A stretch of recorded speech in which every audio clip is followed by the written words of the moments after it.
Nicola, what training and what techniques and coping mechanisms do you find sort of help the team the most deal with some of the trickiest situations? I mean, honestly, I think it's this board kind of so that we have a huge...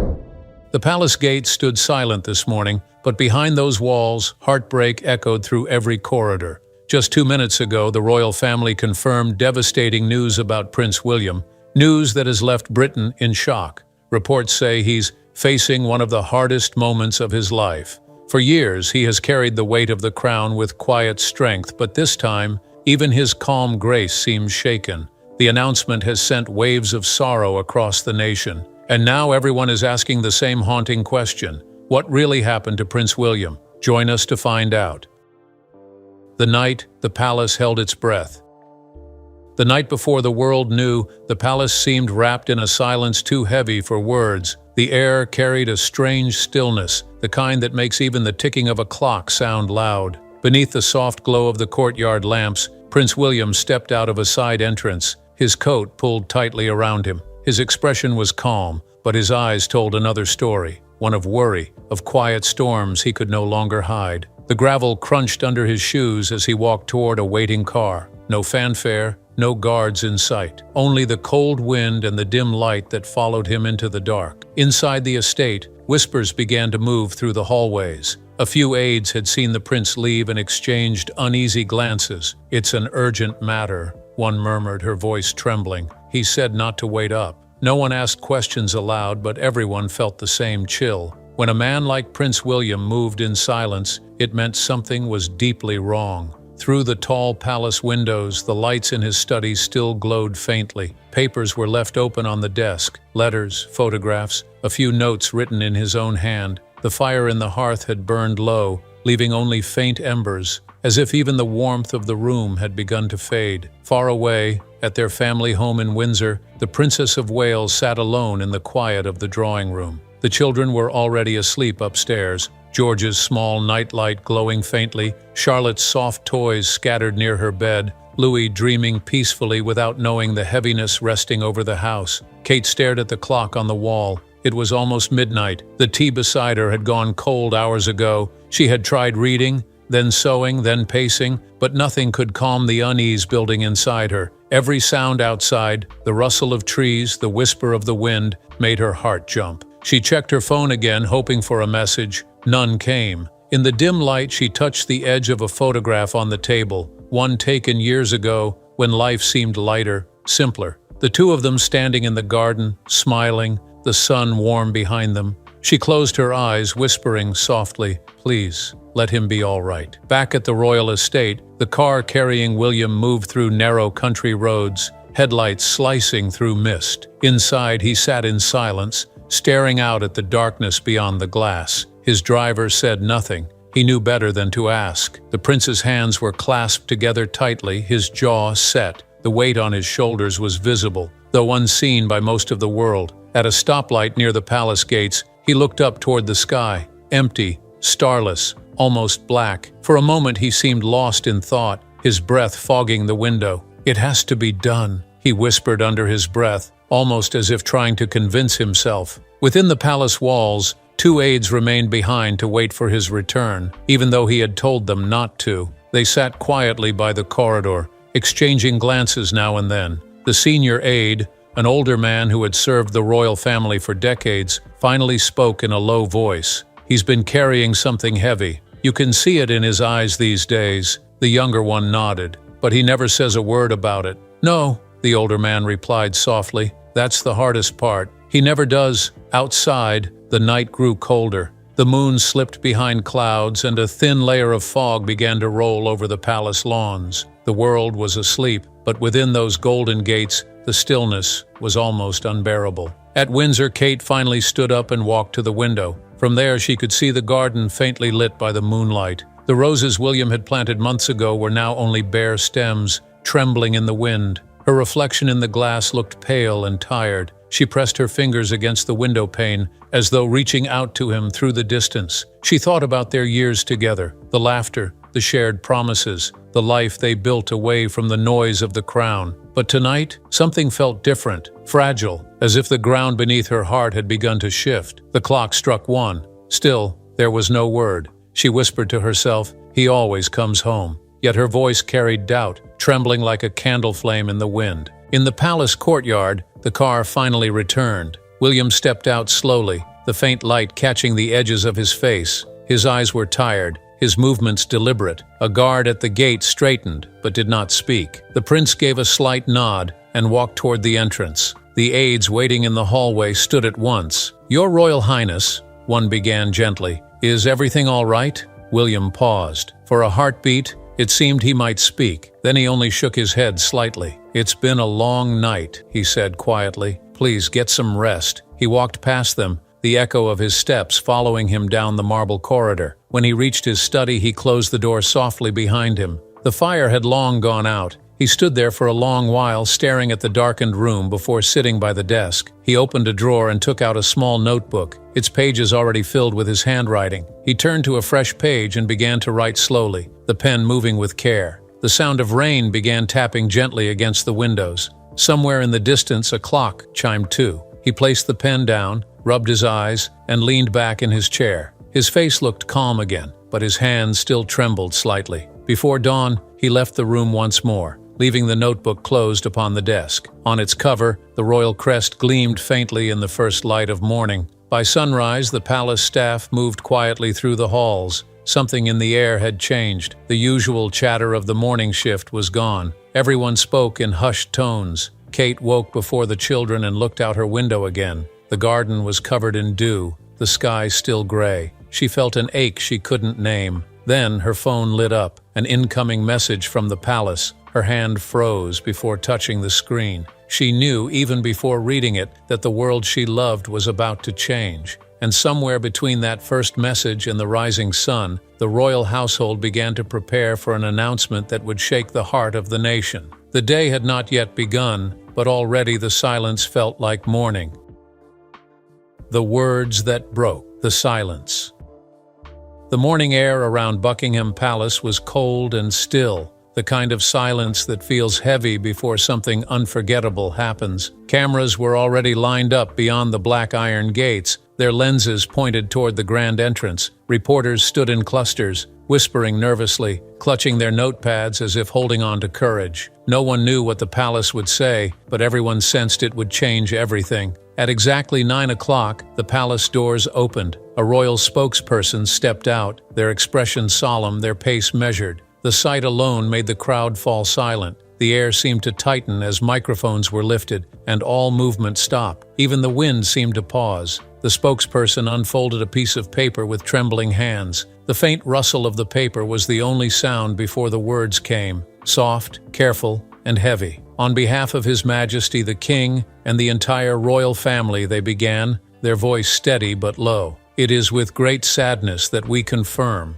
His Royal Highness the Prince of Wales is currently facing a serious health challenge. For a brief moment, no one moved. The world seemed to hold its breath. Then came the first gasps, quiet, sharp, and full of disbelief. Some reporters lowered their heads, others simply froze, unable to write. The words hung in the air, fragile yet powerful, as if they had torn open the heart of the nation. The spokesperson paused, glancing at the sea of cameras. "The prince is receiving the best possible care," they continued softly. "His family is by his side. The king has expressed his deep concern and has asked for privacy during this time." The words "deep concern" carried a weight far beyond their calm delivery. Everyone knew how close King Charles and his son had grown in recent years. For the king to be deeply moved meant something far more than the statement could ever fully express. It meant fear. It meant love. It meant a quiet ache shared by father and son, hidden behind palace walls. In the crowd,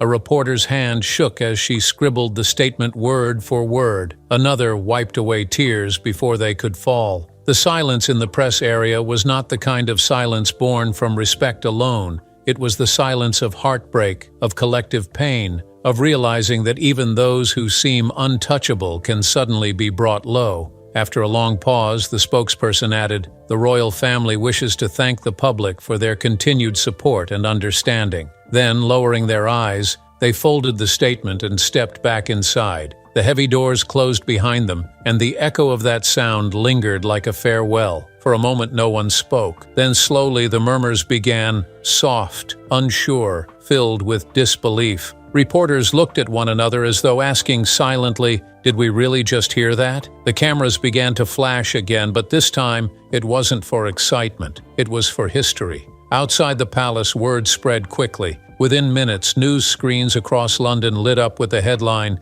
"Prince William facing serious health challenge." The city that had woken up to a normal morning now stood in quiet sorrow. On buses, in cafes, at train stations, people stopped what they were doing and stared. A woman standing by a flower stall whispered to no one in particular, "He's always been so strong." Another shook her head, saying softly, "Oh, not William, not him." Back inside Buckingham Palace, the royal corridors felt heavier than ever. The staff moved quietly, their faces pale and anxious. Even the sound of footsteps seemed too loud. In his private study, King Charles sat by the window, looking out at the grey London sky. His hand rested on the arm of his chair, motionless. Camilla stood beside him, her eyes gentle but filled with sorrow. "He's always been our rock," she said softly. "Now it's our turn to be his." Charles nodded slowly, his voice barely above a whisper. "He'll need strength now, all of ours." Outside, the media continued to broadcast live updates, their voices breaking slightly as they repeated the statement. Yet beyond the words and headlines, what gripped the nation was the image of the man they had come to trust, the prince who carried duty with quiet grace,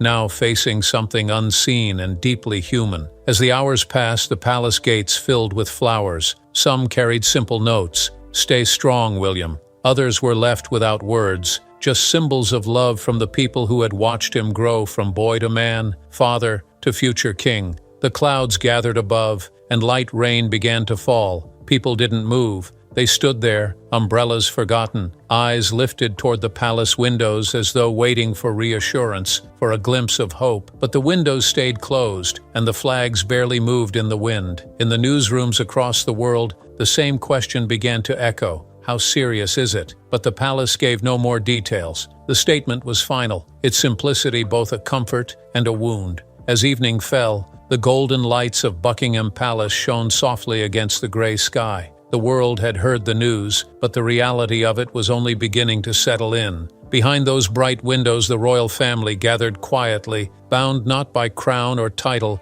but by something far more fragile, love and fear. And outside, in the silence that followed the broadcast, a nation waited, hearts heavy, prayers whispered into the rain. Because when the spokesperson said, "His Royal Highness is facing a serious health challenge," the words were more than official. They were a cry from behind the walls of royalty. The night closed in gently, carrying with it the sound of church bells in the distance. The crowd began to fade, but the ache remained. For the first time in a long while, Britain felt the weight of its prince's pain.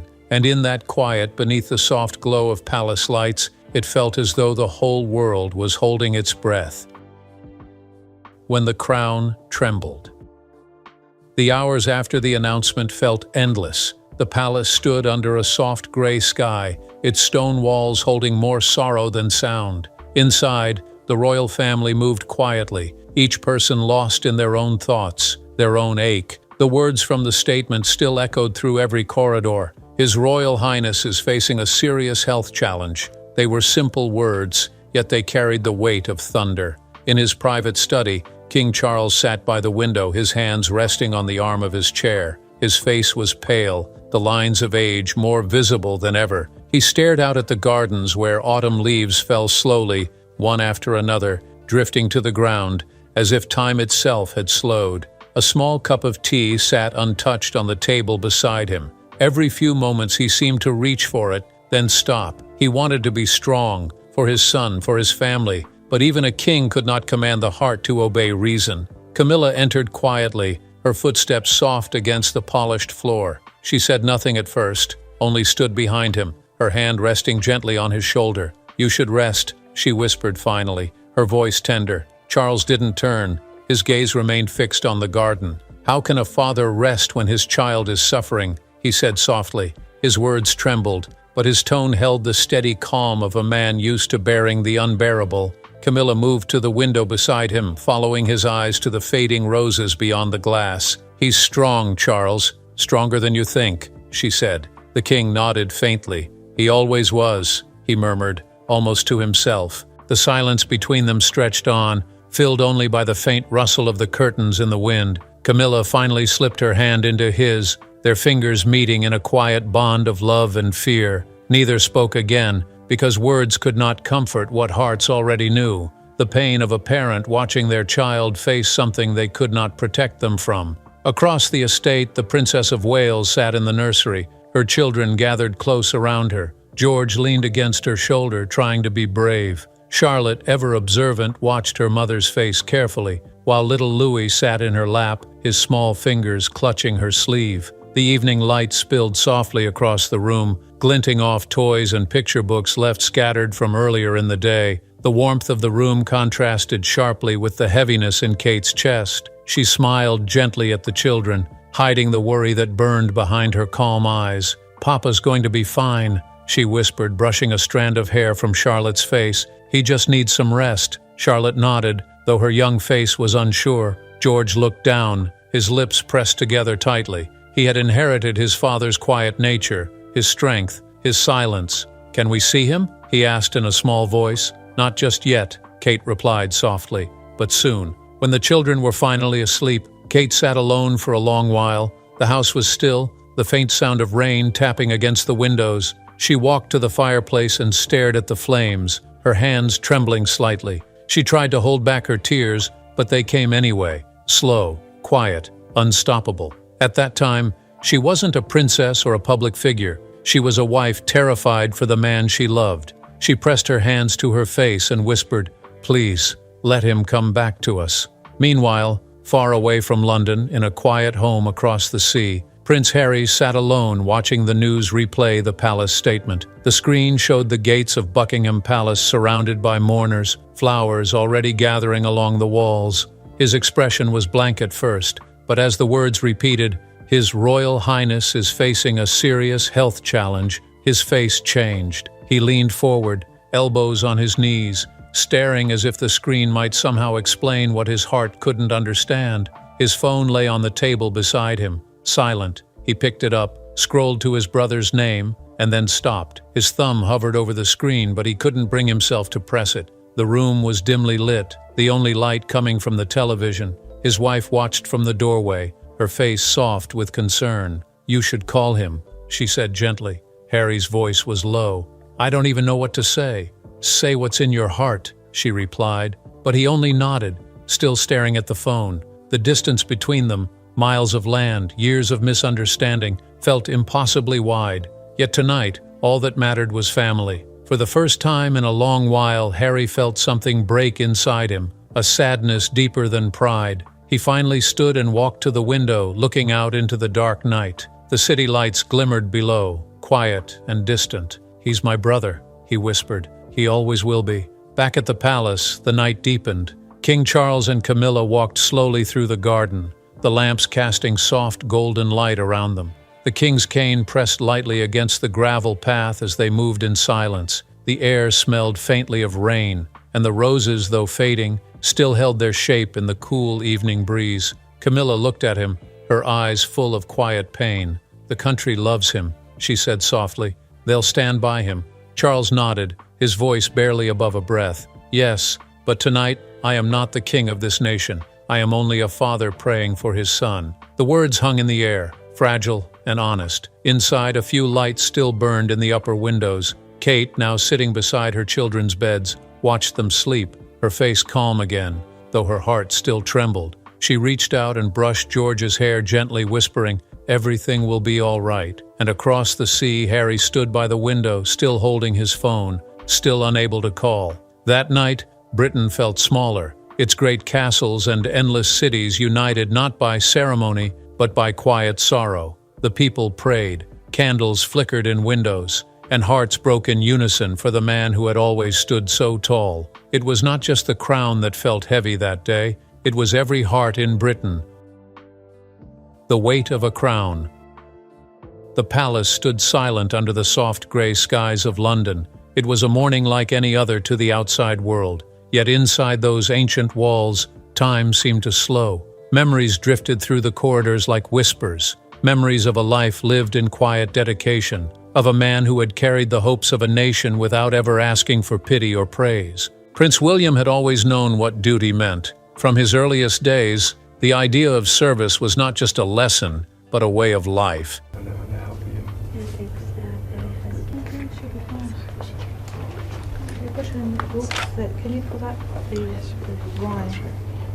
He grew up watching his grandmother, the late Queen Elizabeth, move through each day with quiet purpose. He saw how every gesture, every word was weighed with care. That became his guide, a silent promise that he would serve with the same grace when his time came. In his youth, there had been glimpses of freedom, laughter with Harry in the gardens of Highgrove, long talks with his mother, Diana, who often reminded him that being royal was not about privilege, but responsibility.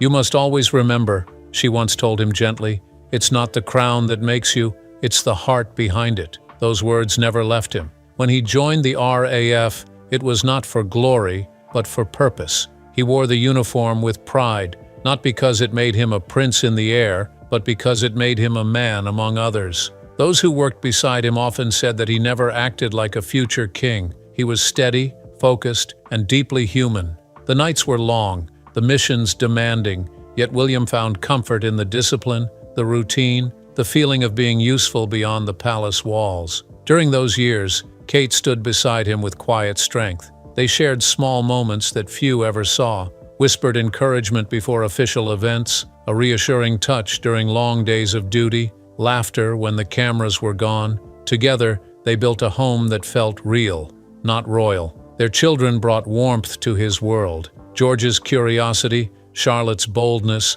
and Louis's laughter filled the quiet corners of his life with joy. But beneath the calm surface, William carried burdens that few could see. Every public smile came with the weight of expectation. Every appearance was watched, judged, discussed. The heir to the throne could never truly rest. Even in private, there was always the thought of what came next, what decision, what speech, what duty awaited him tomorrow. Sometimes late at night he would walk through the gardens at Kensington Palace, his hands in his pockets, his mind heavy with thoughts of the future. He often wondered if he was doing enough for his father, for his people, for the memory of his mother. Duty was his companion, but so was doubt, and yet he never faltered. When King Charles became monarch, William stepped up quietly, naturally. He took on more responsibilities, often shielding his father from strain. The transition was not easy. There were endless meetings, speeches, and ceremonies.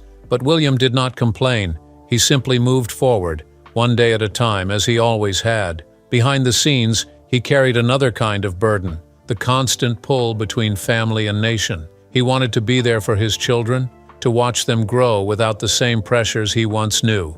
But his role rarely allowed him to pause. There were times when George would ask why he had to go away again, and William would kneel, look into his son's eyes, and say softly, "Because it's my job to help people, just as one day it may be yours." Those words often lingered in his heart long after the day was done. He wanted to protect his family from the harshness of royal life, yet he also knew he could not escape it. Every sacrifice he made was for them, and for the future they represented. William's dedication to mental health causes showed another side of him, one that the public admired deeply. He spoke not as a prince, but as a man who understood pain. His work with veterans, emergency workers, and young people showed how much he cared about others' struggles. He listened more than he spoke. He offered kindness where others offered judgment. It was his quiet empathy that made people trust him. But even as he stood strong for others, he sometimes found himself carrying too much inside. The pressure, the scrutiny, the endless expectations,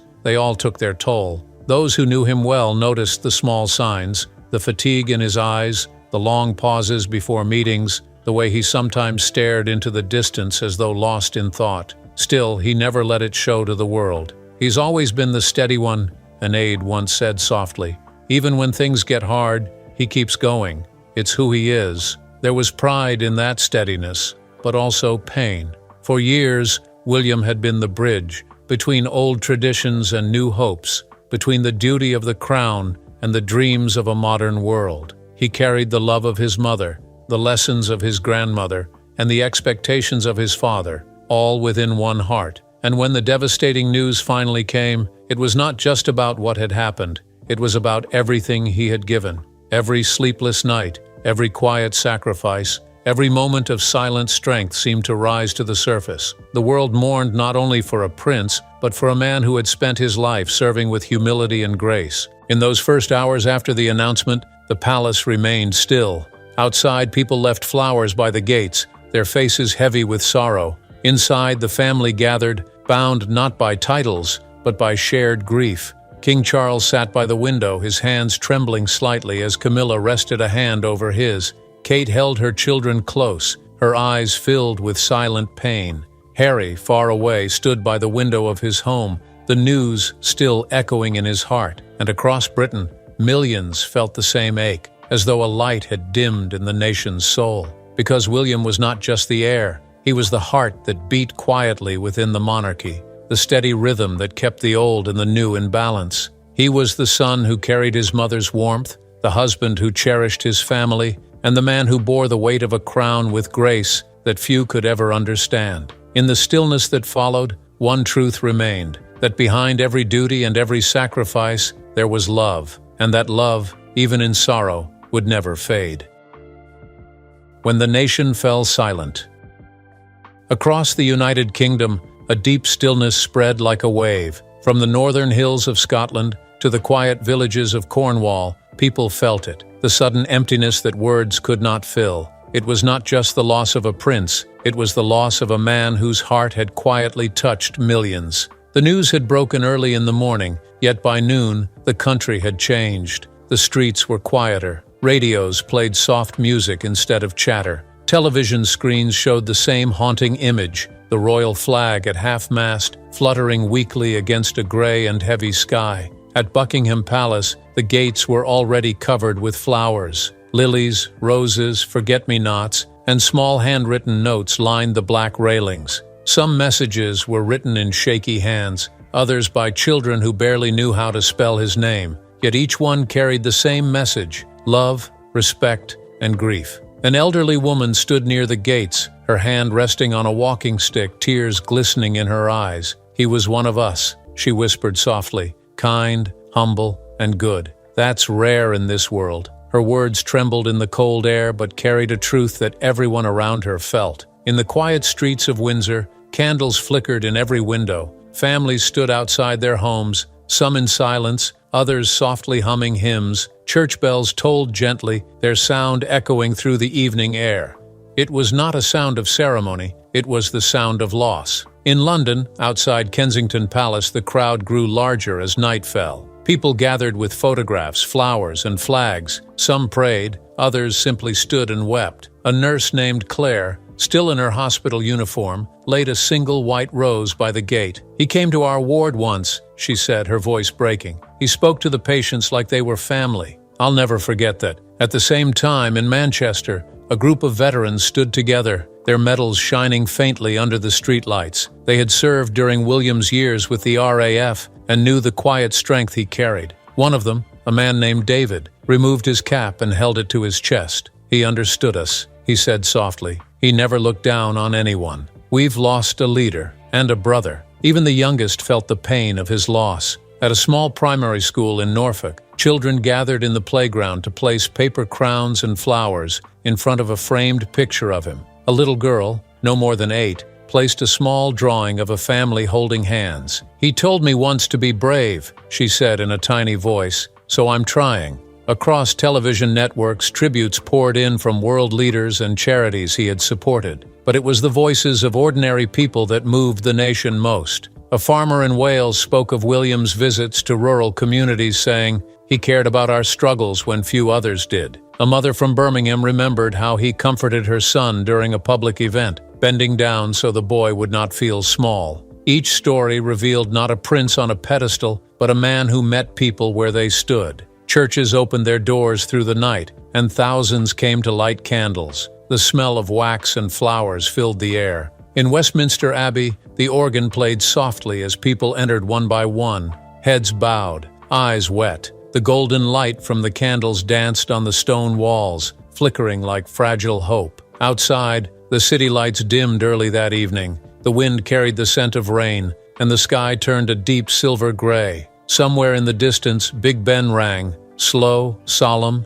and heavy. The sound rolled through London's heart, marking not just the passing of time, but the passing of an era. In pubs and small cafes, conversations were quiet. People spoke gently, as though afraid their voices might break something sacred. On television, images played. William shaking hands with school children, comforting families after disasters, laughing beside his wife, holding his children close. Every clip was a reminder of how deeply he had lived for others. There was no grandness in his kindness, only sincerity, and that was what the nation would remember. As the evening deepened, the sound of rain began to fall softly over London. Drops slid down the palace gates, over the flowers, over the words written on damp paper. Yet no one left. People stood in the rain, shoulders hunched, eyes lifted toward the flag that swayed in the wind. At that moment, Britain was united, not by ceremony, but by sorrow. There were no divisions, no debates, only the shared ache of losing someone who had carried so much hope. The silence was powerful, almost holy. It was the silence of a nation saying goodbye. And as the last light faded from the sky, one truth remained in every heart, that his life, filled with quiet service and love, would not be forgotten. For even though the prince was gone, his spirit lingered in the kindness he had shown, the lives he had touched, and the unity he left behind. That night, Britain did not just mourn a royal, it mourned a man who had made the crown feel human, and the people for a moment feel like family. Catherine's quiet light. The morning after the announcement, the world watched the palace in silence. Yet behind those tall stone walls, a gentler story was unfolding, one of love, quiet courage, and unspoken pain. In the heart of that stillness stood Catherine, the Princess of Wales. She had faced many public moments before, ceremonies, speeches, cameras flashing from every direction, but nothing had prepared her for this. The news about William had shaken the world, but for her, it had struck home like a storm tearing through her heart. Still, when she stepped outside her private chambers that morning, her face showed only calm. She moved through the house softly, her steps light, her voice low, careful not to wake the children who still slept upstairs. The corridors were filled with early sunlight, pale and cold. The scent of lilies, sent from friends and supporters, hung in the air. On a small table by the window, a framed photograph of William smiled back at her. She paused for a long moment, her fingers tracing the glass gently. "We'll be all right," she whispered, her voice breaking just slightly. "I promise." It was not just a promise to him, it was a promise to herself, to their children, and to the country that loved them both. Later that morning, Catherine sat with George, Charlotte, and Louis in the quiet of their family room. The children's questions came in soft voices, hesitant and confused. They had heard the whispers, seen the news on the television before anyone could turn it off. "Is Papa okay?" Charlotte had asked, her big eyes searching her mother's face. Catherine took their small hands into hers and smiled, a tender, brave smile that masked her fear. "Papa's very tired," she said gently. "He's been so strong for everyone, but now it's time for us to be strong for him."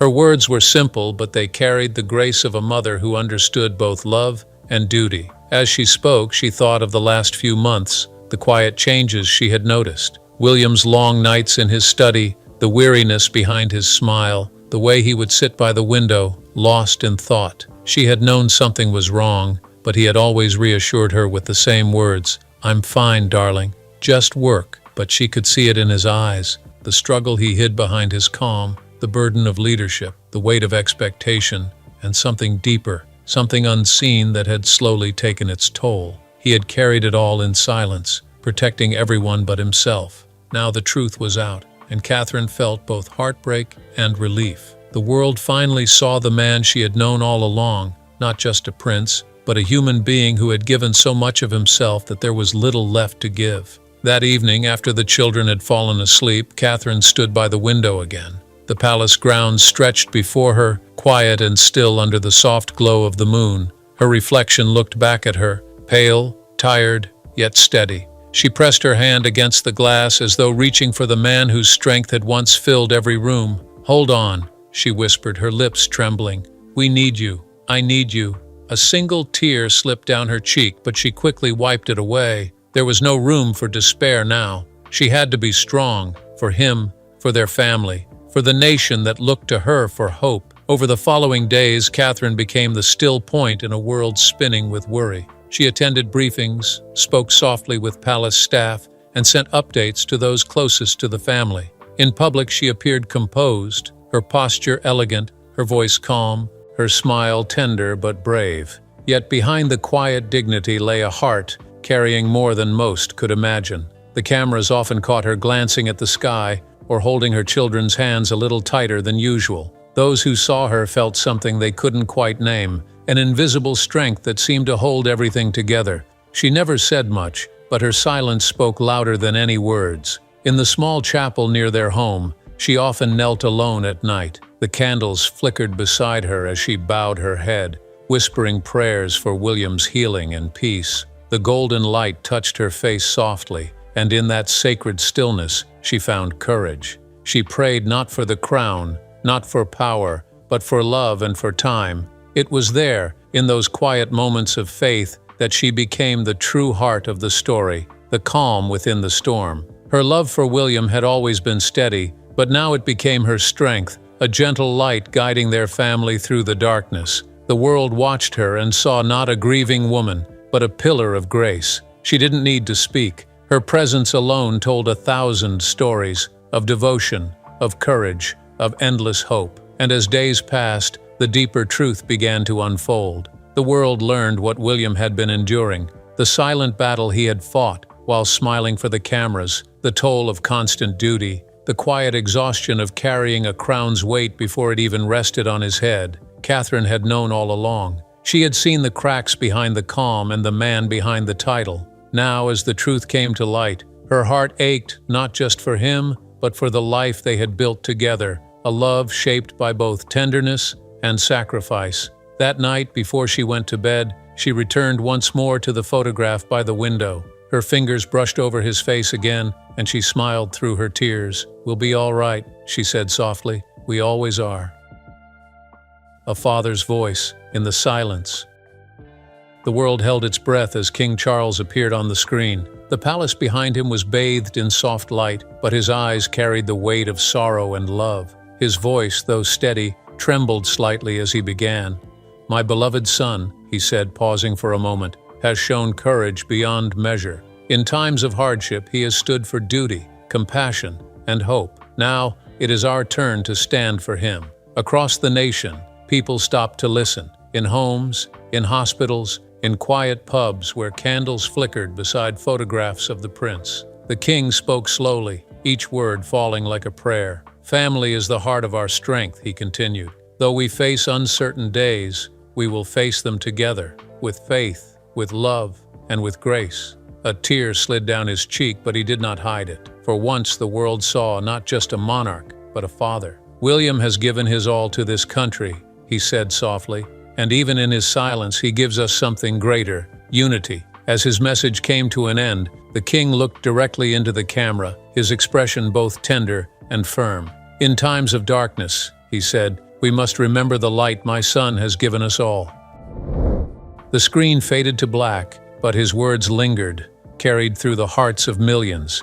For that night Britain did not feel broken. It felt bound by love, a nation reminded that even in sorrow there is strength, and even in silence there can still be hope.